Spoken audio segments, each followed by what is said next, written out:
আমরা শুরু হয়ে যাচ্ছি আজকের এই হিস্ট্রি ক্লাসে ইন্ডিয়ান ন্যাশনাল মুভমেন্টের একটা ইম্পর্টেন্ট টপিক বলতে।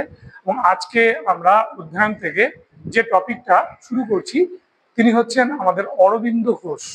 এবং অরবিন্দ ঘোষকে আমি টপিক বলছি এই কারণেই, একটা এক্সট্রিমিস্ট লিডার হিসেবে।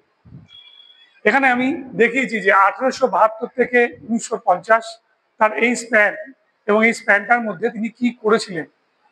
ইন্ডিয়ান ন্যাশনাল মুভমেন্টে অরবিন্দ ঘোষকে প্রথমে বলা হয়েছে যে তিনি একজন ঋষিতুল্য, একজন রিভলিউশনারি কাম একজন এক্সট্রিমিস্ট লিডার।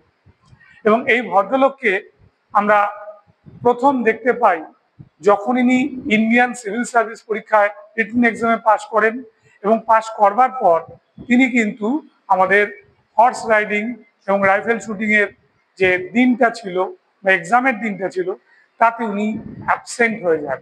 এবং অ্যাবসেন্ট হয়ে যাবার পর উনি এই পরীক্ষা ছেড়ে দিয়ে তার বাবার অনুরোধে লন্ডন যান, এবং সেখান থেকে আমাদের দুটো সাবজেক্ট গ্রিক আর ল্যাটিনে রেকর্ড মার্কস পেয়ে উনি র্যাংলার ডিগ্রি লাভ করেন। এবং যখন এই র্যাংলার ডিগ্রি লাভ করেন তখন তিনি আরো বড় চাকরির জন্য কিন্তু সুযোগ পেয়েছিলেন, কিন্তু সেই সুযোগ উনি ছেড়ে দেন। এবং ছেড়ে দিয়ে যখন ভারতে ফিরে আসেন তখন ভীষণভাবে উনি বিষণ্ণ হয়ে পড়েন, কারণ ভারতবর্ষের রাজনীতির তখন একটা খুব খারাপ সময় চলছে। একদিকে এই বঙ্গভঙ্গের অবস্থাটাও অরবিন্দ ঘোষকে ভীষণ রকমভাবে ব্যথিত করেছিল। সেই সময় উনি মহারাষ্ট্রে চলে যান, মহারাষ্ট্রে গিয়ে ঠাকুর সাহেবের কাছে বিপ্লবী মন্ত্রে দীক্ষা নেন, এবং তারপর উনি ফিরে আসেন। এবং ফিরে এসে বরোদার মহারাজের দেওয়া প্রিন্সিপালের চাকরি বরোদা কলেজে উনি ছেড়ে দেন। 800 টাকা মাইনের চাকরি ছেড়ে দিয়ে উনি ন্যাশনাল কাউন্সিল এডুকেশন বা জাতীয় শিক্ষা পরিষদের উনি আমাদের প্রেসিডেন্ট বা প্রিন্সিপালের কাজ করতে থাকেন। সেখানে মাত্র 75 টাকার বিনিময় তিনি এই কাজ করেন। 1906 খ্রিস্টাব্দে অরবিন্দ ঘোষকে যখন আমরা এইভাবে দেখতে পাচ্ছি তখন বুঝতে পারছি যে তিনি একজন মহান বিপ্লবী, কারণ অর্থের মোহ তাকে বাঁধতে পারেননি। এই অবস্থায় 1906 খ্রিস্টাব্দে বিপিন চন্দ্র পালের বিখ্যাত পত্রিকা বন্দে মাতরমের তিনি সম্পাদনাও শুরু করেন, এবং এই পত্রিকা সম্পাদনার সঙ্গে সঙ্গে বেশ কিছু বই তিনি কিন্তু লেখেন। যেমন ইন্দু প্রকাশ ম্যাগাজিনে 1893 থেকে 94-তে ধারাবাহিকভাবে বেরিয়েছিল new lamps for the old, তাই তো। এবং এছাড়াও তার লেখা ভবানী মন্দির, এবং ভবানী মন্দিরের সঙ্গে সঙ্গে সাবিত্রী, এবং সাবিত্রীর সঙ্গে সঙ্গে তার অপর বিখ্যাত গ্রন্থ, যে গ্রন্থটা কর্মযোগীর নামে পরিচিত, উনি রচনা করে ফেলেন।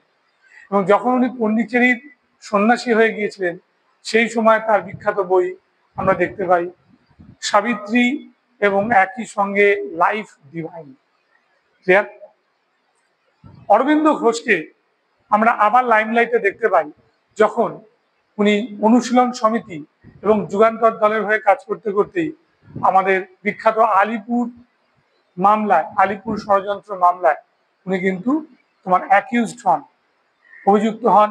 এবং তখন 1909 খ্রিস্টাব্দে দেশবন্ধু চিত্তরঞ্জন দাসের সহায়তায় উনি মুক্ত হন। এবং তার বিখ্যাত বাণীগুলো, আমার দেশকে যদি ভালোবাসা অপরাধ হয় তাহলে আমি অপরাধী। If to love my country is a crime, then I am a criminal. এবং উনি একই সঙ্গে বলেন political freedom is the life breath of a nation. ঠিক ওনার কাছে মনে হতো যে জাতীয় কংগ্রেসের নরমপন্থী রাজনীতি ধারাটা হচ্ছে পলিটিক্যাল মেন্ডিকেন্সি, রাজনৈতিক ভিক্ষাবৃত্তি। তার তিনি সমালোচনাও করেছিলেন। 1909 সালে মুক্ত হবার পরে, জেল থেকে মুক্ত হওয়ার পর তিনি যোগ দেন পন্ডিচেরি আশ্রমে, এবং এই পন্ডিচেরি আশ্রম তিনি নতুনভাবে নির্মাণ করেন।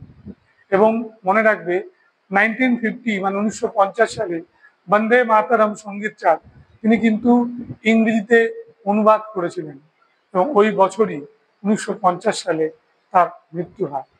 1872 সালের 15ই আগস্ট জন্মগ্রহণকারী অরবিন্দ ঘোষকে দেশবন্ধু চিত্তরঞ্জন দাস বলেছিলেন এক কথা, স্বাধীনতার কবি, poet of patriotism and prophet of nationalism.